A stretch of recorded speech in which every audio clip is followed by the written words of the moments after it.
That's exactly the type of work that I do. That's why I coach executives and professionals Mm-hmm. because they have such brilliant minds and Mm-hmm. a corporate brilliance and how to navigate the corporate world, but it's Mm-hmm. not embodied. There's no it we think it's easeful and artful, and in a way it is, but it's not just the out-breath like, oh, okay, I'm here. I can Mm-hmm. feel my whole body. And that's what I'm doing in helping leaders to embody and feel everything so they can bring forth the essence traits that they naturally possess as a person. Mm-hmm. Because that is what creates connection and what attracts others to them. All the other aspects from the mind is is what doesn't attract people, but they might still follow out of fear Mm-hmm. because out of formal authority or the decision power someone has.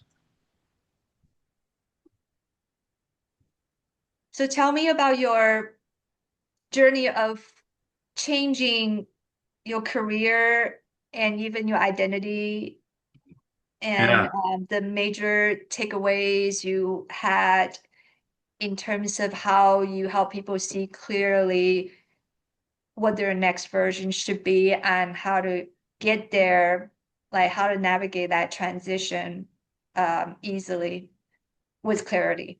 Yeah. So like I said in January 2020, when I got hit in the face at a gas station, I there was so much pressure that I was holding internally, emotionally, living in all these different countries, arriving to the US, building up a new friend base, being successful at work, finding a nice place to live, and just pushing my way through all of it. And when I got hit, it was so strong that I just let go. I just let go of everything. And that was such a warm, easy, harmonious experience. The hit to the face wasn't, but the effect afterwards, the letting go. And it's like I could recall any moment in my life just like that and bring it back to how I got where I was at that moment. And there was an ease and embodiment that I experienced that I hadn't felt in a long time. So when that happened, I just committed to myself. I am going to achieve this state consistently by understanding who I am. So first I started reading lots of psychology. My mind wanted to grasp and understand what is happening to me. And then very quickly psychology points you towards spirituality or embodiment or feeling through your experience. And that's how I got to meditation. And I started to meditate. And the more I meditated, the more I achieved places where I was like, wow, this is serene. This is easy. This is harmonious. In this place, there's nothing that I desire. Any in breath just feels nurturing. Every out breath just feels calming. And so I went deeper and deeper and deeper. I did more yoga, more meditation. I started changing my diet. Started changing my habits. And before I knew it, I even started judging the material plane because I just wanted to be there. Wanted to be in a place of ease, calm, and people call it oneness.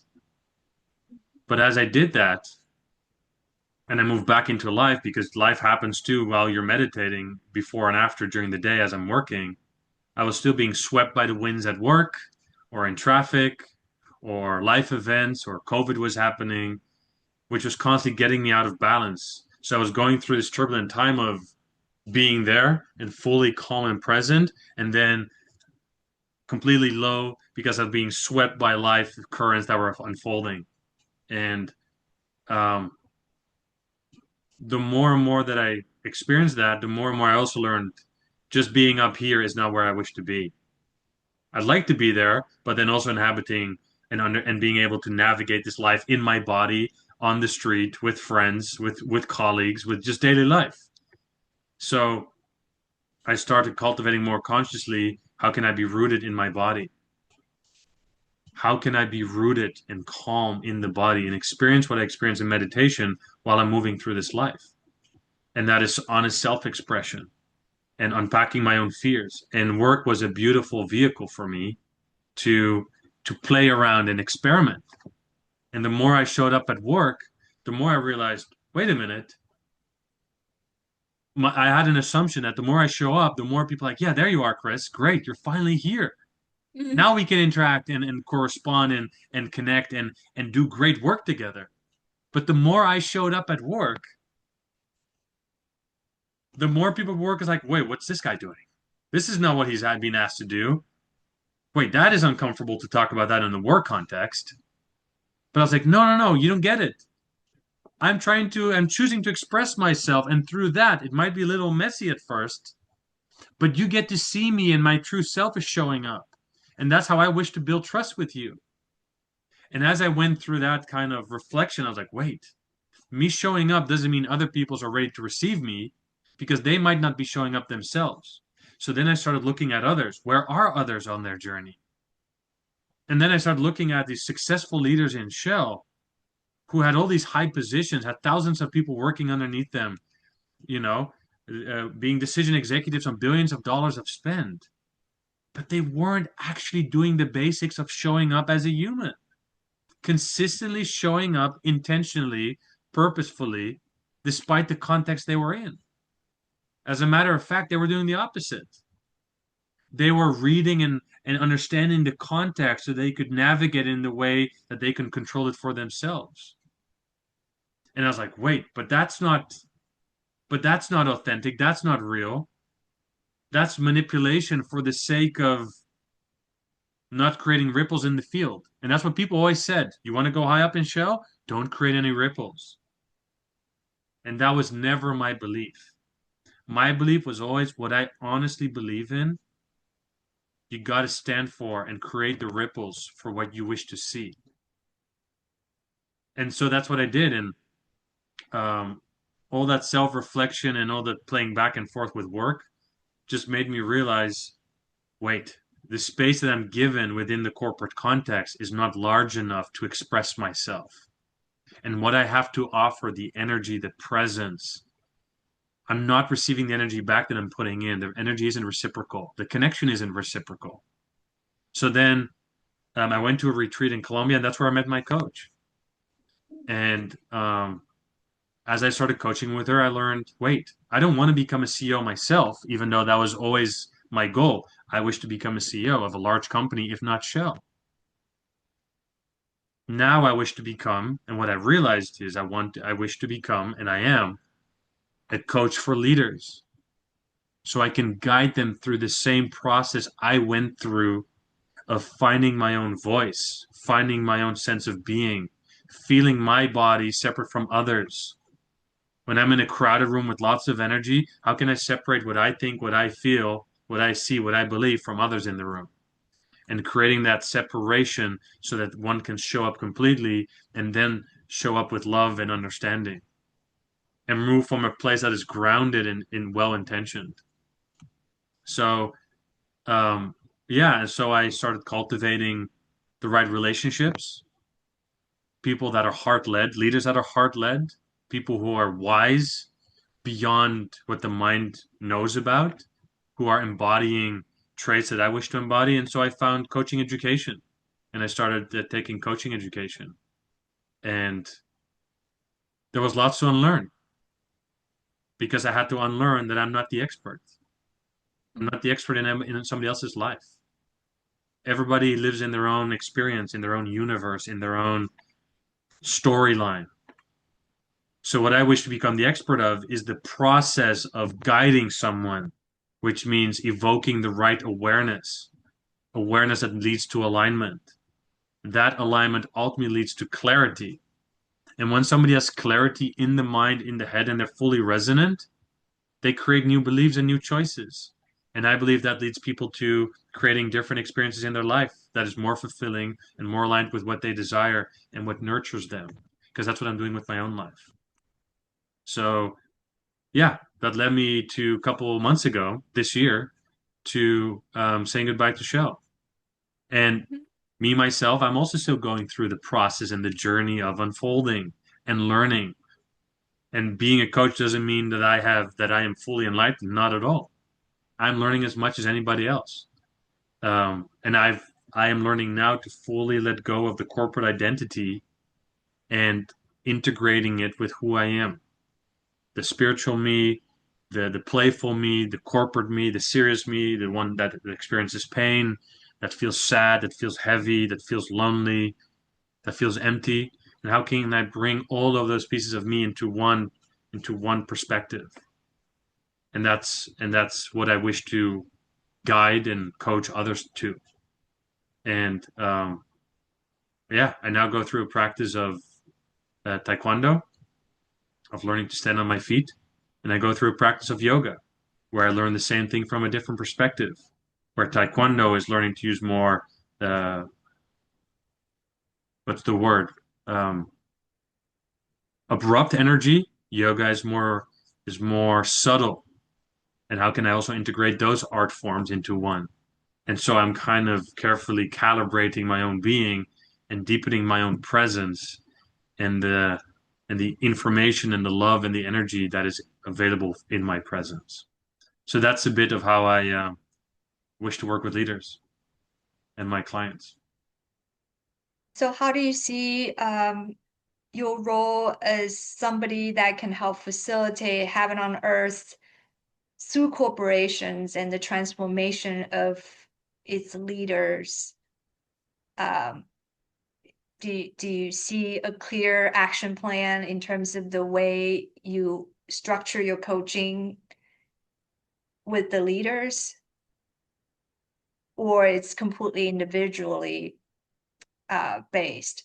Do you see a very specific approach to really working with the most impactful conscious co-creators on earth, which are the leaders of these larger corporations, because they interact with so many people and their decisions have significantly greater impacts?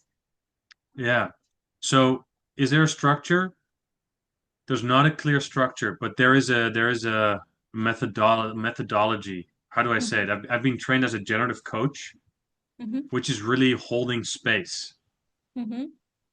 right? It is building a container with my client that feels safe, that is completely discreet, in which we can fully trust each other so that we can fully show up. And in that, it's a very client-centered approach. So every coaching experience is unique and different, and working with every client is different. And the way I work is, as I start with a client, what is the reason you wish to engage with me in coaching? What do you wish to cultivate in yourself? Is it a belief? Is it a behavioral trait? Is it being able to set boundaries? Is it able to cultivate your own energy field? Is it your ability to be a public speaker and remain grounded as you speak? It's different for everyone, and as we set those goals and set the frame very clear of what is to be achieved in the coaching, then there are weekly sessions of an hour where I ask the client to write a weekly update every week in which they reflect on their week. How was their week? What went well? What held them back? What were setbacks? What felt uncomfortable? What were moments where their values were honored? And as they reflect, they start understanding themselves more.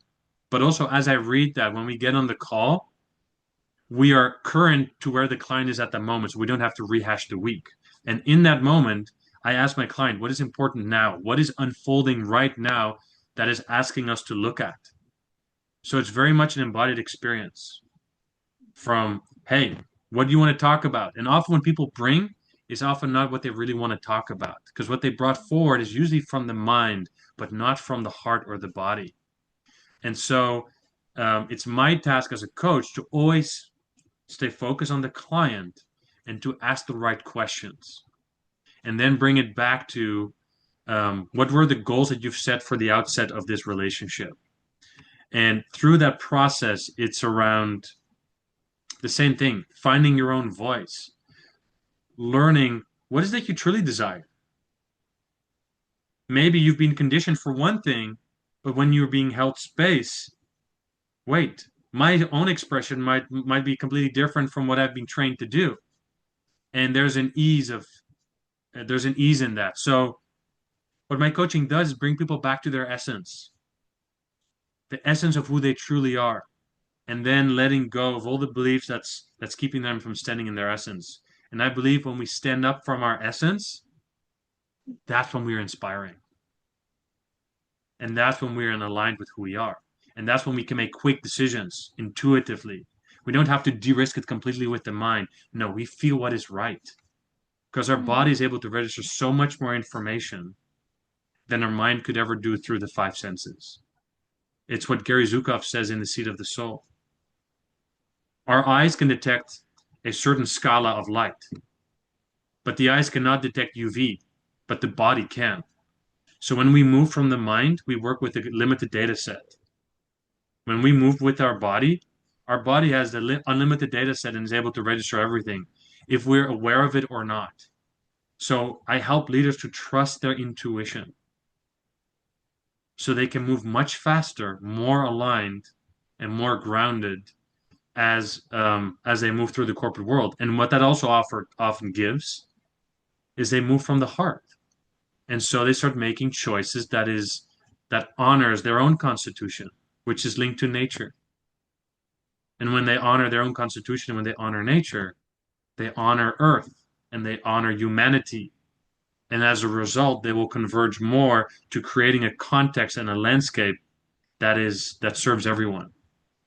And for me, that is heaven on earth. Heaven on earth for me means being rooted while tapping into your intuition and moving in between that space to make choices that serves everyone. Well, there's a critical piece of information that you just shared, which is for them to connect to their true nature.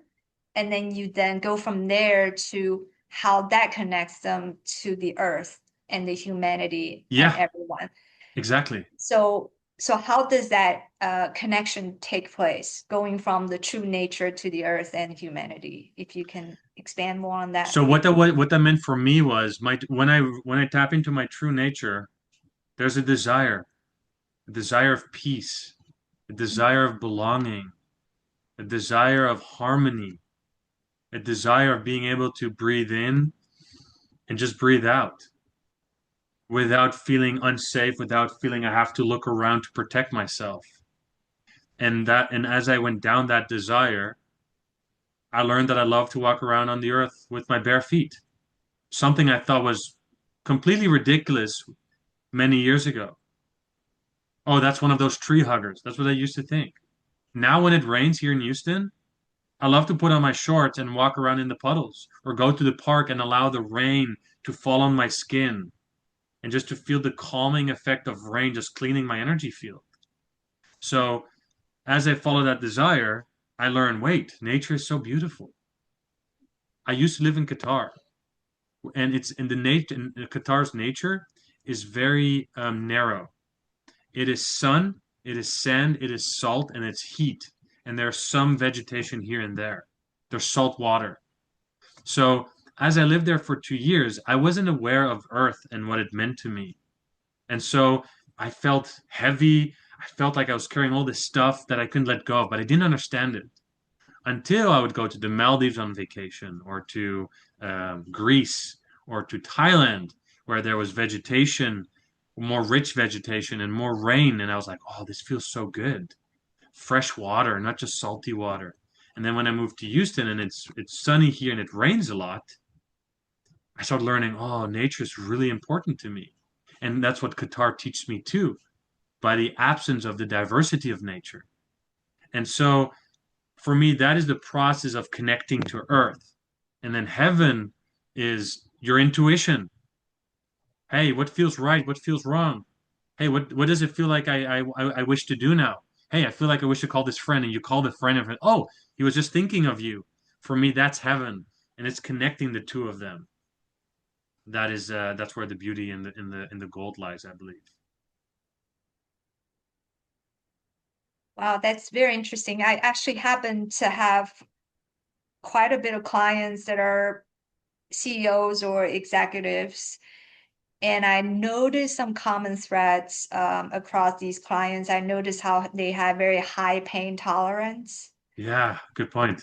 and that usually their body had a lot more trauma with a lot more fascial adhesion, possibly induced by lots of stress that they had to endure on a daily basis.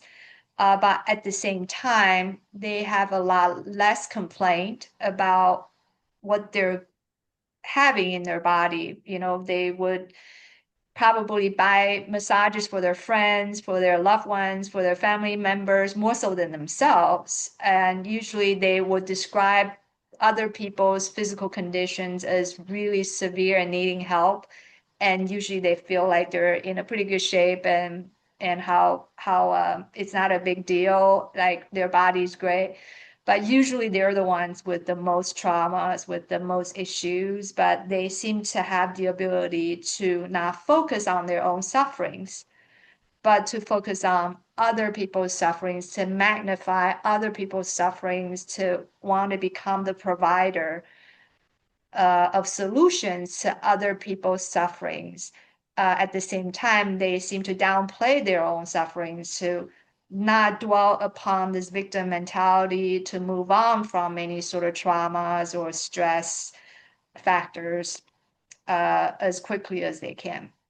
So I've noticed how it seems to be a common trait, and they're action takers. They're always going to pursue the activities they want to do, whether their body has issues or not. They're not going to make excuses for not taking actions if these actions are important to them. So I've just noticed how they're just the biggest instrument, the most powerful instruments for bringing heaven on earth, because their heart is already so big. The reason they are successful entrepreneurs or executives is because they always want to offer solutions to problems, and particularly problems that are, impacting the most people on earth. So they're already in the business of bringing heaven on earth. So I found it powerful to work with their well-being, to really help them becoming more aware of their own physical traumas, and to be able to have their fascia fully restored, so their fascia can help them receive intuition better and transmit their true intention better, and help them to be able to act from a state of flow better. So I found a little bit of parallel in, like, the things we do, um, serving similar populations. Yeah, and what I notice in my practice is I attract those leaders who have found the courage or experiencing so much pain or discomfort or overwhelm Mhm. that they're ready to actually look at it a little bit and start unpacking it to the extent that they can create new outcomes and a new experience for themselves. Mhm. Because that's exactly the frequency you carry. So basically, you're attracting the previous you. Correct. You're the future self of these clients that you have. Yeah. Yeah. Tuna. Yeah. Tuna. Yeah. Exactly. Yeah. Very interesting. Yeah. So, do you feel like this is your soul mission? This is your life purpose? Or do you feel like this is stepping stone towards something that is your ultimate destination? Yeah. This is what I'm intended to do. And as I go down this path and this journey, I am open to understanding how it will take on different forms. But the key thing is helping others step into their own power and their own truth. So, like, how exactly do you know that this is it? That this is absolutely what you came here to do? This is who you came here to be? Like, how do you find confirmations for that? Because I know that there's a lot of people still exploring who they came here to be, what they came here to do, and continuing to kind of drop their hypotheses and then move on to the next more promising one. So, how do you have this level of certitude to say that this is who I am, this is what I'm here to do? Well, the first thing that comes up, which might be funny, it's scary enough to do. It's so scary to step into my full self in such a subtle way and vulnerable way that this is what I'm destined to do, which is a paradox. Shell represented for me playing it safe and hiding and using the mind to navigate outcomes and control my environment. And coaching is fully letting go and revealing myself for all that I am. And that is daunting, but it feels fully aligned because when I coaching honors a number of values that I have. When I connect with my client, nothing else exists. It's just me and my client in the moment. My body feels calm. The temperature in my body is good. My mind isn't overthinking. And we're connecting with each other. We can feel each other energetically. And we're just having this beautiful dance that is a conversation. So that's one, connection. Then two, truth. I wish to express my truth, the truth in my authenticity, the truth of my thoughts, and the truth of what I am feeling. And coaching is a space that is safe and discreet where we can share our truth with each other. And when I share my truth and I receive somebody else's truth, I feel free. I feel free from limiting beliefs, from constrictions, um, and I feel playful and able to fully express myself. And that leads me to my third value, which is harmony, which brings harmony. And so connection, truth, and harmony is what I experience when I'm in a coaching session.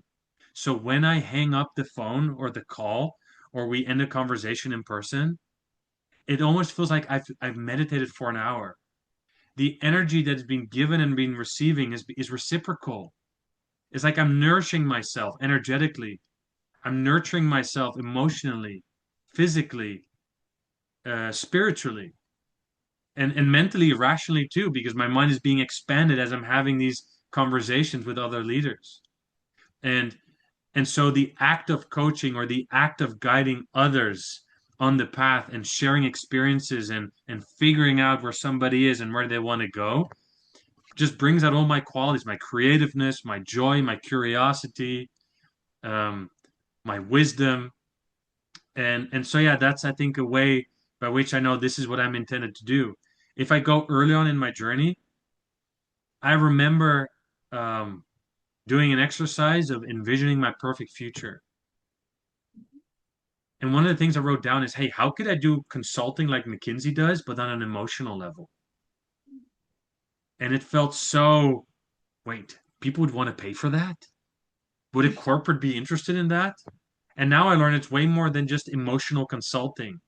It's working with the whole person, everything they bring forth. I'm going to start working with a client now that wish to deepen their executive presence. How can they show up in a room that allows them to command authority when they choose to, but their presence is also warm and gentle and open and inviting for others to feel safe, so that where he is valuable to everyone else. And that is as much emotional, as rational, as spiritual, as energetic. And so all aspects of me are being touched. The multi-dimensional being that I am is being touched. And so I'm not just a corporate professional. I believe I am a multi-dimensional being. And I wish to engage life from all these different aspects that are available to us. And so when I talk about my purpose in life is to embody the multidimensional complexity that I am, understanding it first. And then as I understand mine, I get to evoke the right questions for others so they can tap into their multidimensional being and they have any choice available to them. Because the thing that I wish to bring leaders is sovereignty, sovereignty in their experience. And what that means is that every person has the choice on how they internally relate to external circumstance. We can choose to respond to adversity as, oh, I'm the victim. This should have never happened. They're bad. Or, hey, what's happening in this adversity that I'm learning from? Is it uncomfortable? Yeah, it's not as pleasant as connecting to a client. Yet there must be something valuable in it that I can take away from it. And when you approach adversity like that, it doesn't necessarily have to drain all your energy because there's something in it that also offers you lots of value. So I wish to offer people sovereignty. And through sovereignty, when we feel safe and we feel connected, we feel like we're enough. And when we are enough, we don't move into fear because fear creates scarcity and fear creates all the limiting beliefs that we have in the world, which creates all the problems that we see. And that's how I wish to contribute in creating an earth, an environment, a population that feels safe and harmonious and abundant within themselves so they can create it outwardly as well. That's very beautifully said. I think a paradigm shift from a fear-based to a love-based decision-making Yeah. process is truly the kind of leadership that is necessary to bring heaven on earth. Because I think, like you said, when the leader feels confident and secure and safe and is tapped into the heart center, they make decisions based on their humanness, based on their intuition, based on their connection to the greater good, to the humanity, to the earth. Then immediately that decision they make is divine in nature, even though it's still operationalized in the logistics of running a company. But there is that, reconciliation that already took place in terms of self-interest versus the goodness for all. So I think Yeah. that is the greatest contribution because oftentimes one single decision from a leader of a big company will impact thousands or millions or billions of people. Yep. And what I'm learning myself is, well, Chris, it's wonderful you can talk like this, but you've worked for Shell, you have money, you can do all these things. But I am learning to trust too. I said goodbye to Shell not because I had to leave, because I chose to leave many years beforehand. I chose not to go back to the Netherlands. I Mhm. chose to stay in the US. I chose to stay and apply for a green card. And I'm learning to fully trust that I will receive everything I desire that comes from the heart. And the more that I embody that, the more that I believe. And the more that I believe, the more I embody it. Hmm. And more that I create a reality where I'm not the corporate guy anymore who needs to make all this money in order to be safe. No, I can just express myself, be with my clients, and naturally I'll attract more clients and thus make money or whatever I need to live a prosperous life for myself, for my loved ones, for the family I'll one day create. Yeah. So you are the example of making a love-based decision. You pursue something you love versus trying to stick with a place out of fear. So so so I think even though jumping into this coaching career initially was scary, it's because the survival part of you was talking. But now that you are allowing your future self, your higher self to guide you towards the highest version of you, like you're trusting that the universe is going to conspire to offer you everything you need, everything you desire for that journey. And that you are setting an example of how to realize the dream. Like you have Yeah, to, first of all, be the dreamer. You have to dream, be the dreamer, have a dream and yes, be the dreamer and actually live the dream as if it's already true. Then it's correct. true. Um, so I think that's the courage that is actually what I was talking about in terms of my own healing assignment right now, which is to live from joy. Like what does it look like to actually let joy take the lead? Yeah, To actually drift towards the direction that brings you abundance of joy versus shining away from a direction that brings you fear. yeah. like to And let what's joy pull you towards a destination that is ultimately your dream versus trying to not do certain things because you're afraid. Yeah, and what I've realized too, as I learn to fully embody joy and step into joy, I feel very vulnerable at times when I step into joy fully. Like ecstatic dance. Mhm. How much judgment I had about ecstatic dance. Oh, those are those crazy hippies that dance weird. But as I moved through my own judgment, being in that on that dance floor for years, I learned, yeah, they might be hippies, some of them, not everyone, but really, they're able to express joy Mhm. without any judgment. So then I went back to, what was my old definition of joy? Mhm. It is numbing, Mm. numbing through food, numbing through alcohol, numbing through sex. That was that's the definition of joy that I learned. But that isn't joy. That is numbing ourselves, or it's all about intention of escaping something else. But when we feel good and we learn to step into joy, it's a different experience. It's much lighter and it gives me way like think about all the things that I used to do, clubbing and going out late and numbing myself with all these things with alcohol. We have hangovers. Joy doesn't give hangovers. Joy gives energy and inspiration to do more of what we feel joyful about. Mhm.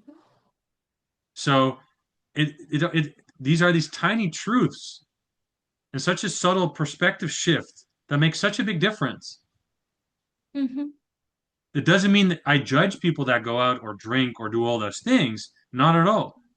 But that's not my definition of joy anymore. For me, that is now numbing, done from that intention. Yeah, and I think what you mentioned about how the confirmation on why coaching is the right career for you that's aligned with your mission is how you were gaining energy from doing it. That physical sensation of expansion, of becoming lighter, more alive as you do it. And I think that is a confirmation of joy. That's Like a really when good, you're nicely doing put. something that brings you joy, you literally feel lighter, more expanded, more energized, and how you could keep doing it for hours. Exactly. And that brings me, what comes up now is how much we pride ourselves in the corporate or academic world around, I'm so busy. I'm so busy. I mean, that's such a crazy perspective that we pride ourselves for being busy. What that really shows me, or what I'm learning now in myself, busy means overwhelm. That's all it is. It's overwhelm. Because what does not busy look like? Mhm. We're still here in this moment. We're still doing something. We're sitting on a chair. We're eating. We're driving. We're talking to friends, or we're working, but we're still doing stuff. Or we're still, you know. So busy was just equal overwhelm. And learning that, or reconditioning my own mind that my belief is I don't wish to be busy anymore in the sense Mhm. that it is overwhelmed. I wish to choose every day what I wish to do. And that is, I wish to commit myself to a client to coach them once a week. Mhm. And that then means that I'm coaching 15 clients a week. Does it mean I'm busy? No, there's no overwhelm. I choose to coach this client.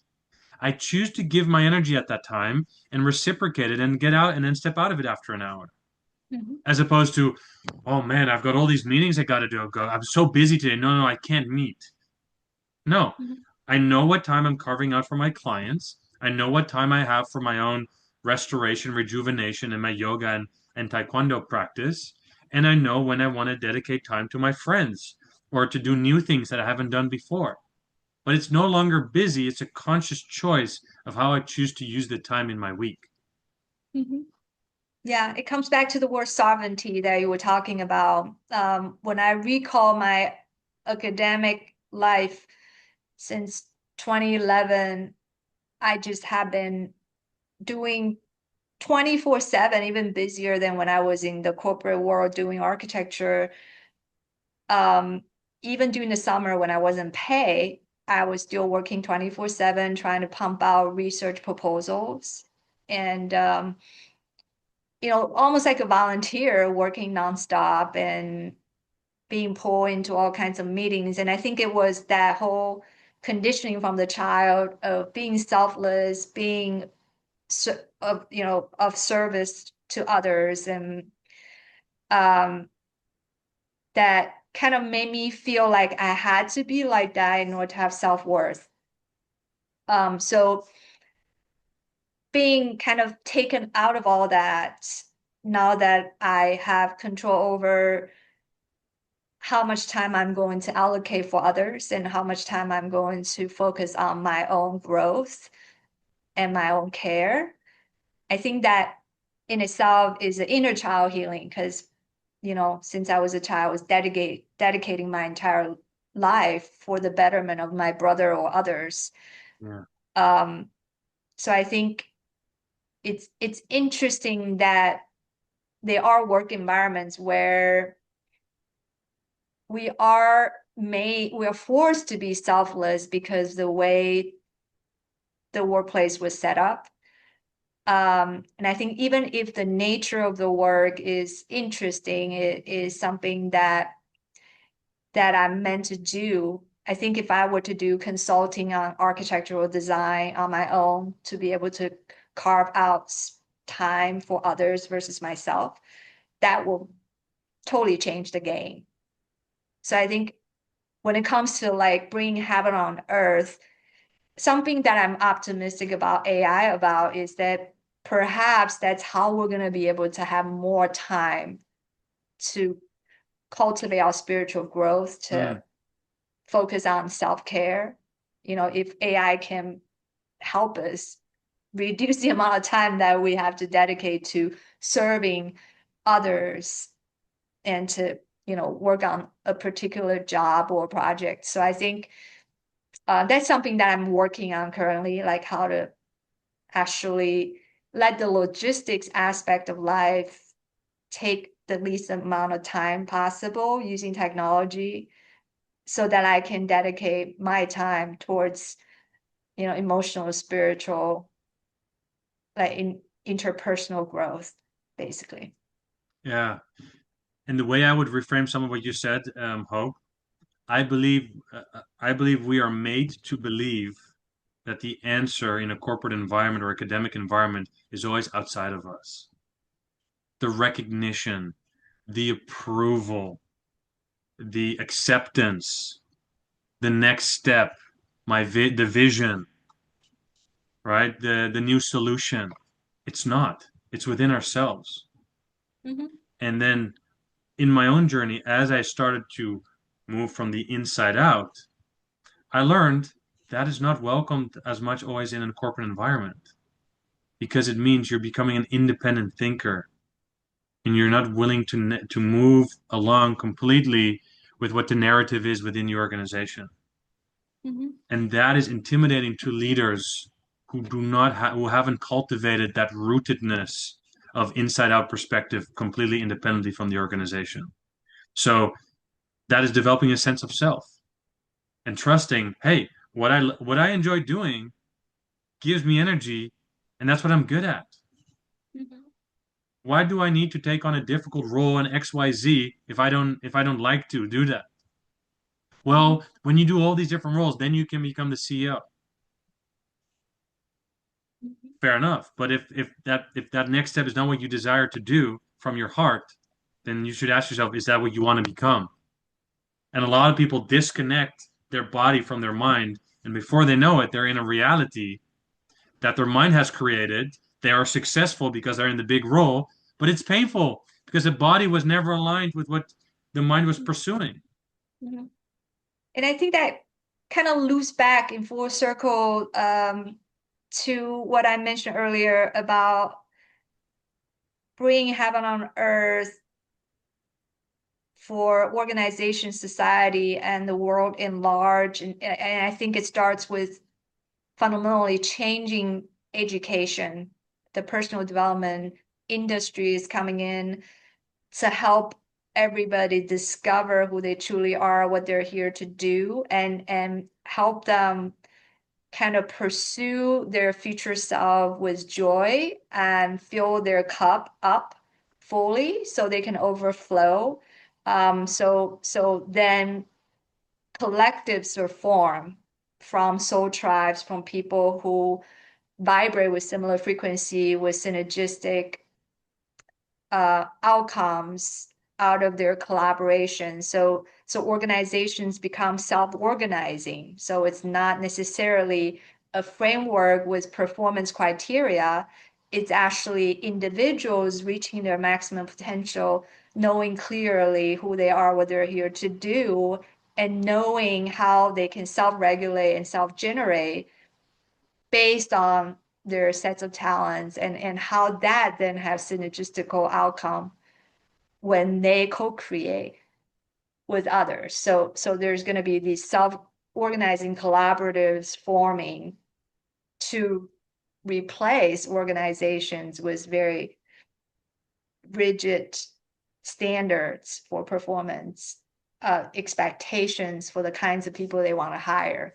So I think with the AI coming, we're going to see more solopreneurs and one person billionaires or one person Mm. millionaires, and then we're going to see how people come together once they have reached their full potential, become truly self-sufficient and self-regulating and self-generating, so that interactions are going to be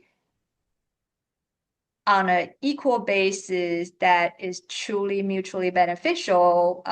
So nobody's going to have to sacrifice or become selfless in order to serve the good of the other. So I'm seeing kind of this more horizontal self-organizing organism happening that is evolving and becoming sort of this portals or bubbles of heaven on earth. So perhaps we're not seeing corporations coming in, we might be seeing communities with people with similar intentions coming in, kind of co-creating a lived experience that is based on authenticity and similar frequencies, and the kinds of co-creations they can make happen kind of within that inner working of people coming together, as their best self. So I'm seeing this as like the new societal framework, Mm. and how urban design still plays a role. How do we create intentional communities that are eco villages that allow us to maintain that connection with nature, to get the grounding from the earth we need, but still have easy access to social connections and professional networks, and to be able to like somehow co-create a lived experience that facilitates the evolution of as many people as possible. So I still, see that there needs to be kind of a revolution of all components of society and the world at large. And it really begins with each individual living as their authentic self. Yeah, and I think a lot of good qualities flourish when that happens, and one of them that corporates always strive for is innovation. Mm-hmm. When people self-govern, you have so much innovation and creativity, and that secures the future of companies because Mm-hmm. you're able to naturally evolve with the changing landscape and what is required or demanded as time evolves. Mm-hmm. Yes. It's so wonderful to be able to catch up. Yeah, it Yeah. is. I'm excited for your next step, and yeah, you definitely look lighter, happier, calmer, more Hmm. peaceful in many Yeah. ways.